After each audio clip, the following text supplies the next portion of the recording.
کل سنڈے ہے۔ یہ سنتے ہی زاہد ایسے اچھلا جیسے زمین میں کرنٹ آ گیا ہو۔ اس کو خیال ہی نہیں رہا تھا کہ کل اتوار ہے اور آفس بند ہے۔ اس کے جسم میں بے چینی دوڑنے لگی۔ اس کا مطلب تھا کہ کل آفس کا دروازہ نہیں کھلے گا اور وہ اندر قید رہے گا۔ تم اتنا حیران کیوں ہو گئے ہو؟ فوزیہ نے پوچھا۔ کچھ نہیں، میں تمہیں بعد میں کال کرتا ہوں۔ زاہد نے مضطربانہ انداز میں فون بند کر دیا۔ اتوار کی چھٹی نے اسے پریشان کر دیا تھا۔ ایک دم وہ آفس کے کچن میں چلا گیا۔ وہاں خشک دودھ، چائے کی پتی، چینی اور تھوڑے سے بسکٹ پڑے تھے۔ پینے کے لیے پانی وافر مقدار میں تھا۔ اس جگہ رہ کر اس کا گزارا تو ہو سکتا تھا، لیکن جب وہ گھر نہیں جائے گا تو فوزیہ پریشان ہو جائے گی۔ اس لیے اب اس کو بتانا ضروری ہو گیا تھا۔ اس نے سوچا وہ فوزیہ کو حقیقت سے آگاہ کر دے تاکہ دونوں اس معاملے میں اپنی اپنی جگہ محفوظ رہ سکیں۔ فوزیہ کو کال کرنے سے قبل زاہد نے سوچا اگر وہ فوزیہ کو سب کچھ بتا دے گا تو وہ پریشان ہو جائے گی اور اسے آفس سے نکالنے کے لیے جانے ایسا کیا قدم اٹھا لے کہ وہ پھنس جائے۔ اگر وہ پھنس گیا تو اس کا باس جو اس سے پہلے ہی نالاں ہے وہ نہ جانے اس پر کیا سنگین الزام لگا دے۔ اس طرح وہ ایسی مصیبت میں گرفتار ہو جائے گا جس سے نکلنے کا اسے راستہ نہیں ملے گا۔ اس کے علاوہ یہ بات بھی تھی کہ فوزیہ اکیلی تھی۔ وہ پریشانی میں کچھ بھی ایسا کر سکتی تھی جس سے زاہد کے لیے مشکل کھڑی ہو سکتی تھی۔ لہٰذا زاہد نے فیصلہ کیا کہ وہ فوزیہ کو کچھ نہیں بتائے گا اور خود ہی اس جگہ سے نکلنے کی کوشش کرے گا۔ زاہد کے علم میں تھا اس آفس میں آنے اور جانے کے دو دروازے تھے، ایک عقب میں جو ہمیشہ مقفل رہتا تھا اور دوسرا دروازہ سامنے کی طرف تھا جس طرف سے سارا سٹاف آتا جاتا تھا۔ زاہد عقب والے دروازے کے پاس گیا اور اس کا ہینڈل گھما کر دیکھا، وہ مقفل تھا۔ جو کھڑکیاں تھیں ان پر لوہے کی گرل لگی ہوئی تھی۔ زاہد نے اچھی طرح سے دیکھ لیا، وہ اس جگہ قید ہو کر رہ گیا تھا۔ اس کے لیے باہر نکلنے کا کوئی راستہ نہیں تھا۔ زاہد پریشان سا ایک طرف بیٹھ گیا۔ اسی سوچ بچار اور فکر پریشانی میں کافی وقت گزر گیا۔ اس کی جیب میں پڑا اس کا موبائل فون بیٹری ختم ہو جانے سے چپ ہو گیا تھا۔ زاہد روزانہ موبائل فون گھر سے ہی چارج کر کے لاتا تھا، یہاں اس کے پاس اس کا چارجر بھی نہیں تھا۔ فی الحال زاہد اس بات سے بے خبر تھا کہ اس کا موبائل فون بند ہو گیا ہے۔ وہ اس جگہ سے نکلنے کا راستہ تلاش کر رہا تھا جو اسے نہیں مل رہا تھا۔ سامعین کرام، آپ سن رہے ہیں ایک دلچسپ اردو کہانی جس کا نام ہے ٹیڑھی انگلی۔ یہ اس سلسلے کی آخری قسط ہے۔ مجھے امید ہے آپ کو میری یہ کاوش پسند آئی ہوگی۔ آپ نے اگر ابھی تک میرا چینل مائی وائس سبسکرائب نہیں کیا تو ابھی میرے چینل کو سبسکرائب کر کے بیل نوٹیفیکیشن آن کر لیجئے تاکہ آنے والی ہر نئی کہانی کی اطلاع بر وقت آپ تک پہنچ سکے۔ صبح کا سورج طلوع ہو چکا تھا۔ فوزیہ منہ ہاتھ دھو کر باتھ روم سے باہر نکلی تو اس نے متلاشی نگاہوں سے پہلے پورے کمرے کو دیکھا اور پھر اس کی نگاہیں دیوار پر لگی گھڑی پر چلی گئیں۔ دن کے 10:05 ہو گئے تھے۔ اس گھر کی ایک چابی زاہد کے پاس بھی تھی۔ فوزیہ کا خیال تھا کہ زاہد اب تک آ چکا ہوگا اور اس نے ناشتہ کچن میں رکھ دیا ہوگا، لیکن اس کے خیال کے برعکس ایسا نہیں ہوا تھا۔ فوزیہ نے پہلے سارے گھر کی تلاشی لی اور اس کے بعد متفکر انداز میں اپنے موبائل فون سے زاہد کا موبائل نمبر ملایا جو مسلسل بند جا رہا تھا۔ فوزیہ نے کبھی اس کے آفس کے ٹیلی فون نمبر پر کال نہیں کی تھی، اس کی کبھی ضرورت ہی نہیں پڑی تھی۔ جب بھی ان دونوں کو ایک دوسرے سے کوئی بات کرنی ہوتی تھی تو وہ اپنے اپنے موبائل فون سے کر لیتے تھے۔ جیسے جیسے وقت گزر رہا تھا فوزیہ کی پریشانی دو چند ہوتی جا رہی تھی۔ اس دوران وہ کئی بار زاہد کے فون پر کال کر چکی تھی لیکن وہ بند جا رہا تھا۔ اب تو فوزیہ کو گھبراہٹ بھی ہونے لگی تھی اور دل میں کئی طرح کے خیالات بھی جنم لینے لگے تھے۔ آفس میں زاہد نے ساری رات پریشان اور سوچتے ہوئے، کبھی نیند کے ساتھ جھولتے ہوئے گزار دی تھی۔ دن کے 9 بجے تھے جب اس نے یہ سوچ کر کہ وہ سب کچھ فوزیہ کو بتا کر یہ کہے گا کہ وہ اس کے لیے یہاں سے نکلنے کا کوئی راستہ تلاش کرے۔ اس وقت وہ مایوس ہو گیا جب اس نے دیکھا کہ اس کا موبائل فون بند پڑا ہے۔ اپنے آفس کے فون سے وہ فوزیہ کو اس وقت کال کر کے کوئی ثبوت نہیں چھوڑنا چاہتا تھا۔ زاہد ناچار پہلے سے بھی زیادہ پریشانی کے عالم میں دائیں بائیں دیکھنے لگا کہ اب وہ کیا کرے۔ فوزیہ ہاتھ میں موبائل فون لیے ادھر ادھر ٹہل بھی رہی تھی اور پریشانی میں سوچ بھی رہی تھی کہ وہ کیا کرے۔ اچانک وہ کمرے میں گئی اور اس نے بیڈ کے ساتھ والی دراز کھولی اور اندر سے ایک ڈائری نکال کر اس کے صفحے الٹنے لگی۔ اس کی متلاشی نگاہیں ہر صفحے پر مرکوز تھیں۔ وہ ایک صفحے پر رک گئی، اس نے ایک نمبر پر اپنی انگلی رکھی اور دوسرے ہاتھ سے وہ نمبر اپنے موبائل پر پش کرنے لگی۔ پھر اس نے ڈائری ایک طرف رکھی اور موبائل فون کو کان سے لگا لیا۔ بیل جا رہی تھی، جوں ہی رابطہ ہوا دوسری طرف سے ایک مردانہ آواز اس کی سماعت میں پڑی تو فوزیہ جلدی سے بولی، آپ ناصر بھائی بول رہے ہیں؟ جی ناصر بات کر رہا ہوں۔ میں زاہد کی مسز بات کر رہی ہوں۔ جی بھابھی، کیا حال ہے آپ کا؟ دوسری طرف سے ناصر مزید مؤدب ہو گیا۔ ناصر آفس میں زاہد کے ساتھ کام کرتا تھا اور اس کے ساتھ اس کی اچھی دوستی بھی تھی۔ چند بار وہ زاہد کے گھر بھی آیا تھا۔ میں بہت پریشان ہوں، زاہد ابھی تک آفس سے گھر نہیں آئے، فوزیہ نے جلدی سے کہا۔ ناصر کی تشویش بھری آواز آئی، زاہد آفس سے واپس نہیں آیا؟ رات مجھے ان کی کال آئی تھی کہ آفس میں بہت کام ہے اور باس نے اسے روک لیا ہے، اس لیے وہ صبح ہی آئے گا، فوزیہ نے کہا۔ ایسی تو کوئی بات نہیں تھی، جس وقت میں آفس سے نکل رہا تھا تو زاہد بھی چلنے کی تیاری میں تھا۔ ناصر کے بتانے پر فوزیہ اور بھی گھبرا گئی۔ پھر انہوں نے مجھے یہ کیوں کہا تھا کہ وہ آفس میں مصروف رہیں گے اور صبح آئیں گے؟ آپ ان کے موبائل فون پر کال کریں۔ ان کا موبائل فون مسلسل بند جا رہا ہے، مجھے بہت گھبراہٹ ہو رہی ہے۔ فوزیہ کا دل دھڑکنے لگا۔ آپ فکر نہیں کریں، میں آپ کی طرف آتا ہوں، ناصر نے یہ کہہ کر فون بند کر دیا۔ فوزیہ کو گھبراہٹ اور عجیب سے خیالات نے اپنے حصار میں لے لیا تھا۔ وہ مضطرب سی کمرے میں کبھی دائیں اور کبھی بائیں چل رہی تھی۔ ناصر کا گھر قریب ہی تھا۔ وہ 20 منٹ میں فوزیہ کے پاس پہنچ گیا۔ فوزیہ نے اسے پھر وہ بات بتائی جو زاہد نے اسے فون پر کہی تھی۔ ناصر نے بھی اس کے فون پر کال کی لیکن اس کا فون بند تھا۔ فوزیہ نے ناصر کی طرف دیکھ کر خوفزدہ لہجے میں کہا، زاہد کو باس نے کچھ ماہ سے تنخواہ بھی نہیں دی تھی، گھر میں بہت پریشانی چل رہی تھی، مکان کا کرایہ اور دوسرے اخراجات کا زاہد پر بہت پریشر تھا۔ زاہد نے کہیں، فوزیہ نے جان بوجھ کر اپنا جملہ مکمل نہیں کیا تھا۔ نہیں ایسا نہیں ہو سکتا، آپ پریشان نہ ہو، ناصر نے جلدی سے فوزیہ کے خیال کو رد کر دیا۔ پولیس کے پاس چلیں؟ میرا خیال ہے ہم باس کے گھر چلتے ہیں، شاید انہوں نے زاہد کو روک لیا ہو، لیکن زاہد کا فون تو بند نہیں ہونا چاہیے تھا۔ ناصر خود کلامی کے انداز میں سوچتے ہوئے بول رہا تھا۔ پھر اس نے کہا، آپ رکیں، میں آفس سے پتہ کر کے آتا ہوں۔ ناصر اسی وقت اپنی بائک پر آفس چلا گیا۔ اس ساری عمارت میں مختلف کمپنیوں کے دفاتر تھے۔ مین گیٹ کا جنگلہ بند تھا اور اندر ڈیوٹی پر مامور ایک چوکیدار اپنی کرسی پر بیٹھا تھا۔ وہ پرانا چوکیدار تھا اور تقریباً اس جگہ کام کرنے والے لوگوں کو پہچانتا تھا۔ ہمارا آفس تو نہیں کھلا؟ کوئی بھی آفس نہیں کھلا، سب بند ہیں، چوکیدار نے جنگلے کے پاس آ کر بتایا۔ ہمارے آفس میں زاہد کام کرتا ہے، آفس بند ہونے کے بعد اسے آپ نے جاتے ہوئے دیکھا تھا؟ ناصر نے سوال کیا۔ میری دن کی ڈیوٹی ہے، یہ تو رات والے ہی بتا سکتے ہیں، چوکیدار نے جواب دیا۔ تسلی کرنے کے بعد ناصر واپس فوزیہ کے پاس آیا۔ فوزیہ سن کر اور بھی پریشان ہو گئی۔ اس کا دھیان بار بار اسی طرف جا رہا تھا کہ باس کے رویے کی وجہ سے کہیں زاہد نے کوئی غلط قدم نہ اٹھا لیا ہو۔ ناصر بھی سوچ رہا تھا، زاہد نے 1-2 بار اس سے تنخواہ نہ ملنے اور اپنے مسائل کا تذکرہ کیا تھا۔ ناصر کے دماغ میں بھی اس سوچ نے جنم لیا تھا کہ جب انسان پر دباؤ بہت زیادہ بڑھ جائے تو وہ کوئی بھی انتہائی قدم اٹھا سکتا ہے۔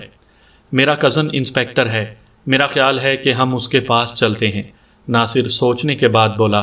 وہ وقت ضائع نہیں کرنا چاہتا تھا۔ اسی وقت ناصر نے اپنے کزن انسپیکٹر کو فون کیا تو عام تعطیل کی وجہ سے وہ گھر میں ہی تھا۔ اس نے دونوں کو اپنے گھر بلا لیا۔ دونوں اس کے گھر پہنچ گئے اور انسپیکٹر عدیل کو انہوں نے ساری صورتحال سے آگاہ کر دیا۔ مجھے لگتا ہے کہ زاہد نے خدا نخواستہ کچھ کر لیا ہے۔ ان پر بہت بوجھ تھا، واجبات نہ ملنے کی وجہ سے زاہد بہت پریشان تھے۔ فوزیہ نے ساری بات بتائی تو روتے ہوئے اس کا جسم بھی کانپ رہا تھا اور لگتا تھا جیسے وہ ابھی گر جائے گی۔ آپ حوصلہ رکھیں، میں ابھی اور اسی وقت ذاتی طور پر تفتیش کرتا ہوں، انسپیکٹر عدیل نے تسلی آمیز لہجے میں کہا۔ انسپیکٹر عدیل نے ناصر سے اس کے باس کا نمبر لیا اور نمبر ملا کر فون کان سے لگا لیا۔ جو ہی رابطہ ہوا، انسپیکٹر عدیل بولا، میں انسپیکٹر عدیل بول رہا ہوں۔ جی فرمائیے۔ زاہد کا باس اس وقت مزے سے اپنے گھر میں براجمان تھا۔ انسپیکٹر عدیل کا نام سنتے ہی باس ایک دم چونکا۔ آپ کے آفس میں زاہد نام کا ایک شخص کام کرتا ہے، وہ کل رات سے اپنے گھر نہیں پہنچا۔ اب میں کیا کہہ سکتا ہوں کہ وہ کہاں ہے؟ آفس ٹائم ختم ہونے کے بعد وہ کہاں جاتے ہیں اور کیا کرتے ہیں، یہ میری ذمہ داری نہیں ہے۔ باس نے دھیمے لہجے میں بات کی۔ آپ صحیح فرما رہے ہیں، لیکن آپ نے اپنے اس ورکر کی چند ماہ سے تنخواہ نہیں دی تھی، اس لیے آپ پر کچھ ذمہ داری بنتی ہے۔ آپ کے تنخواہ نہ دینے پر کہیں اس نے کوئی انتہائی قدم تو نہیں اٹھا لیا؟ یہ سن کر باس ایک دم سے گھبرا گیا۔ نہیں، میں نے تو اسے کل رات ساری تنخواہ دے دی تھی، اس کے جو واجبات تھے وہ بھی ادا کر دیے تھے۔ آپ اس وقت کہاں ہیں؟ میں اس وقت راستے میں ہوں، مجھے ایک جگہ پہنچنا ہے، باس نے سوچتے ہوئے کہا، حالانکہ وہ اپنے گھر میں بیٹھا تھا۔ میں آپ سے ملنا چاہتا ہوں۔ ملنے میں کوئی حرج نہیں ہے، باس نے جلدی سے کہا۔ میں ابھی ملنا چاہتا ہوں، میرا خیال ہے آپ کے آفس میں ملاقات ٹھیک رہے گی۔ انسپیکٹر عدیل بولا، آج تو چھٹی ہے، آفس تو کھل سکتا ہے۔ کل ملاقات کر لیتے ہیں، آپ میرے آفس آ جائیے گا، باس نے کہا۔ آپ کے پاس آدھا گھنٹہ ہے، مجھے آدھے گھنٹے کے اندر اندر اپنے آفس میں پہنچ کر کال کریں، میں آج ہی ملاقات کرنا چاہتا ہوں۔ معاملہ کچھ گمبھیر ہے، ایک شخص کی گمشدگی کا معاملہ ہے۔ انسپیکٹر عدیل نے یہ کہہ کر فون بند کر دیا۔ باس کے جسم میں ہلچل برپا ہو گئی۔ وہ جانتا تھا انسپیکٹر نے اسے آفس میں ملنے کے لیے کیوں کہا تھا۔ انسپیکٹر وہ ریکارڈ دیکھنا چاہتا تھا جس سے ثابت ہو کہ اس نے زاہد کے واجبات ادا کر دیے ہیں۔ باس نے اپنے آفس کی چابیاں جو کہ اس کے پاس ہی ہوتی تھیں انہیں لیا اور اپنی کار کی طرف دوڑ لگا دی۔ مضطرب، بے چین اور بے قرار باس اپنے آفس کی عمارت میں پہنچا تو وہاں موجود چوکیدار نے جنگلہ کھول دیا۔ باس لفٹ کی طرف بڑھ گیا۔ زاہد ایک کرسی پر پریشان بیٹھا سوچ رہا تھا کہ وہ اس جگہ سے کیسے باہر نکلے۔ 5 لاکھ روپے فی الحال اس نے اپنے بیگ میں رکھے ہوئے تھے۔ اچانک اسے دروازے کے پاس آہٹ سنائی دی۔ زاہد نے جلدی سے اپنا بیگ لیا اور اسٹور روم کی طرف دوڑ لگا دی۔ اسٹور روم میں جاتے ہی اس نے دروازہ بند کیا اور اتنا کھلا رکھا کہ وہ باہر دیکھ سکے۔ زاہد نے دیکھا باس اندر آیا ہے اور اس نے دروازہ مقفل کر کے تیز تیز قدم اپنے کمرے کی طرف بڑھا دیے۔ باس کی میز کی دراز میں کئی دن سے زاہد کے واجبات کی ادائیگی کے کاغذات تیار تھے۔ باس کے دستخط ہونے تھے اور اس کے بعد زاہد کو اس کے واجبات کی ادائیگی ہو جانی تھی۔ باس نے وہ فائل نکال کر دیکھی اور اس فائل کو ریک میں رکھی، دوسری فائلوں میں رکھ دیا۔ پھر وہ باہر نکلا اور زاہد کی میز کے پاس چلا آیا۔ اس نے زاہد کی میز کی دراز کھول کر اندر رکھے کاغذات کو الٹ پلٹ کر دیکھا اور وہاں سے ہٹ کر ابھی وہ اپنے کمرے کی طرف جا رہا تھا کہ دروازے کو کسی نے زور سے بجایا۔ زاہد دروازے میں رخنا رکھے کھڑا تھا اور باہر دیکھ بھی رہا تھا اور حیران بھی تھا۔ باس نے دروازہ کھولا تو زاہد ایک دم سے چونک گیا۔ ناصر کے ساتھ اس کی بیوی فوزیہ اور ایک اجنبی شخص تھا۔ انسپیکٹر عدیل نے اپنا ہاتھ باس کی طرف بڑھا کر اپنا نام اور عہدہ بتاتے ہوئے مصافحہ کیا تو زاہد کو علم ہوا کہ فوزیہ پولیس کو لے کر آئی ہے۔ آپ سے آپ کے آفس میں ملنے کا مقصد یہ تھا کہ میں دیکھ سکوں کہ آپ نے زاہد کے سارے واجبات واقعی ادا کر دیے ہیں، کیونکہ آپ نے مجھے ابھی فون کال پر بتایا تھا کہ آپ نے سارے واجبات ادا کر دیے ہیں۔ ہاں، میں نے رات ہی زاہد کو اس کے سارے واجبات ادا کر دیے تھے، باس نے ایک دم سے کہا۔ آپ کے پاس زاہد کو ادائیگی کے کاغذات تو ہوں گے، مجھے دکھائیں، انسپیکٹر عدیل نے کہا۔ وہ تو آپ کو کل ہی مل سکتے ہیں کیونکہ ریکارڈ اکاؤنٹنٹ کے پاس ہوتا ہے۔ باس کی کوشش تھی کہ وہ اپنے لہجے کو پر اعتماد رکھے۔ یہ جھوٹ بول رہے ہیں، انہوں نے ان کو ایک پیسہ نہیں دیا ہوگا، وہ بہت پریشان تھے۔ پیسہ نہ ملنے کی وجہ سے زاہد نے جانے کیا کر لیا ہوگا۔ وہ رات سے غائب ہیں، فوزیہ بولی۔ میری بیٹی، میں سچ کہہ رہا ہوں، میں نے سارے واجبات ادا کر دیے تھے۔ اب میرے پاس یہاں آفس میں کوئی رقم موجود نہیں ہے۔ میں تم کو یقین دلاتا ہوں کہ میرے پاس آفس میں کیش بالکل نہیں ہوتا، ورنہ میں تم کو ابھی بھی رقم دے سکتا تھا۔ پھر جب انسپیکٹر صاحب کل اکاؤنٹنٹ سے زاہد کو کی گئی ادائیگی کا ریکارڈ دیکھیں گے تو آپ سب کو یقین آ جائے گا کہ میں سچ کہہ رہا ہوں۔ باس کی زبان مٹھاس سے بھری ہوئی تھی۔ اگر آپ کے پاس یہاں رقم ہوتی تو آپ زاہد کی مسز کو رقم کیوں دیتے؟ کیونکہ بقول آپ زاہد کو اس کے واجبات ادا کر چکے ہیں۔ اگر میرے پاس یہاں رقم ہوتی تو میں مسز زاہد کو اس لیے دیتا تاکہ وہ ضمانت کے طور پر رکھ لیتیں۔ جھوٹ ثابت ہونے پر وہ رقم ان کی ہو جاتی اور سچ سامنے آنے پر یہ مجھے میرے دیے ہوئے پیسے واپس کر دیتی، لیکن میرے پاس آفس میں ایک پائی بھی کیش نہیں ہوتی، ورنہ میں ایسا ہی کرتا جیسا میں کہہ رہا ہوں۔ باس کی کوشش تھی کہ وہ ان سب کو کسی بھی طرح سے مطمئن کر دے۔ وہ انسپکٹر عدیل کے سامنے ایسا بننے کی کوشش کر رہا تھا کہ انسپکٹر عدیل کو یقین آ جائے کہ باس ایک نرم دل انسان ہے۔ مجھے ان کی باتوں کا یقین نہیں ہے۔ انہوں نے اگر زاہد کو واجبات دے دیے ہوتے تو وہ سیدھا گھر آتے۔ فوزیہ بولی، میری بیٹی، میں آفس ٹائم کے بعد کسی کا ذمہ دار نہیں ہوں کہ وہ کہاں جاتا ہے اور کیا کرتا ہے۔ میں پھر کہتا ہوں کہ میں نے ایک ایک پائی زاہد کو دے دی تھی۔ کل آپ آ کر ریکارڈ چیک کر لیں۔ باس کا لہجہ پہلے سے بھی زیادہ پر اعتماد ہو گیا۔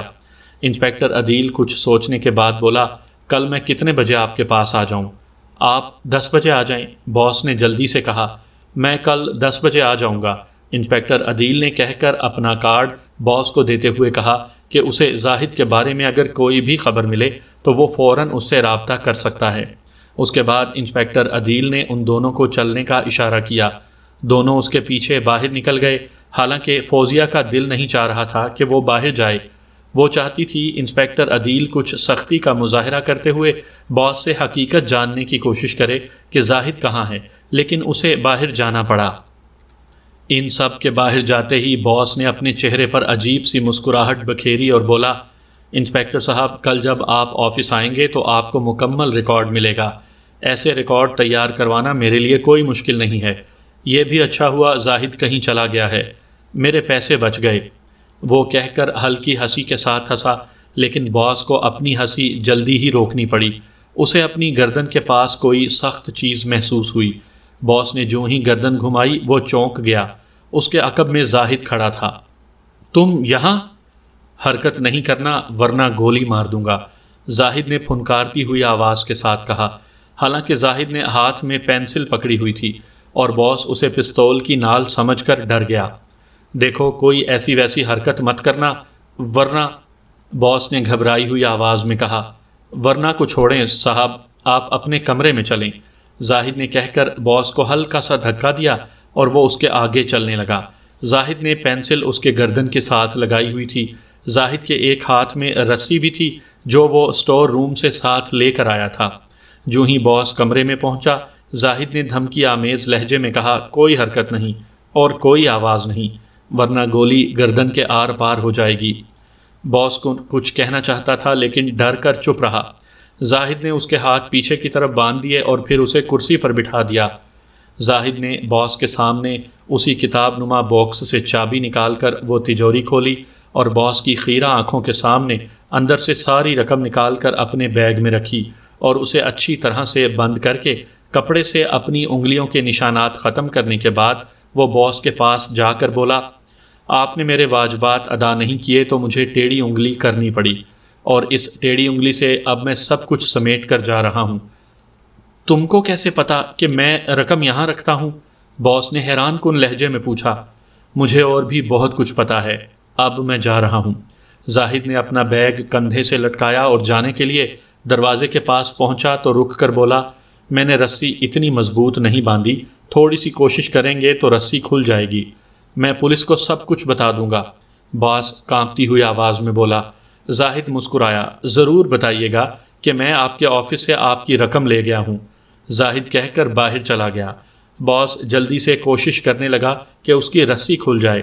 کچھ کوشش کے بعد رسی اور بھی ڈھیلی ہو گئی اور وہ اپنے آپ کو رسی سے آزاد کروانے میں کامیاب ہو گیا۔ وہ بھاگتا ہوا باہر نکلا۔ اس نے باہر کا دروازہ مقفل کیا اور لفٹ کی طرف بھاگا۔ لفٹ سے باس نیچے گیا، پھر گیٹ کی طرف چل پڑا اور اسی اثناء میں زاہد ایک طرف سے نکل کر باس کے پیچھے چلنے لگا۔ بلڈنگ کا چوکیدار ایک طرف کھڑا گلاس میں پانی بھر رہا تھا۔ جیسے ہی باس باہر نکل کر اپنی کار کی طرف بڑھا، زاہد دوسری طرف نکل گیا۔ پریشان اور غمگین فوزیہ جب گھر پہنچی تو وہ چونک پڑی۔ سامنے زاہد مزے سے براجمان سیب کھا رہا تھا۔ زاہد اسے دیکھ کر مسکرایا۔ فوزیہ فوراً اس کی طرف بڑھی۔ تم کہاں چلے گئے تھے؟ کہاں سے آ رہے ہو؟ جانتے ہو میں کتنی پریشان تھی؟ فوزیہ نے ایک ہی سانس میں کئی سوالات کر ڈالے۔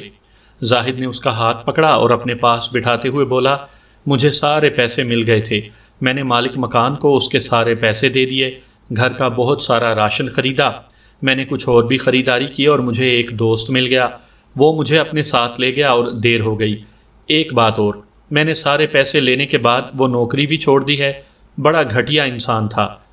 تمہارا فون کیوں بند تھا اور تم نے رابطہ بھی نہیں کیا؟ میں کتنی پریشان تھی۔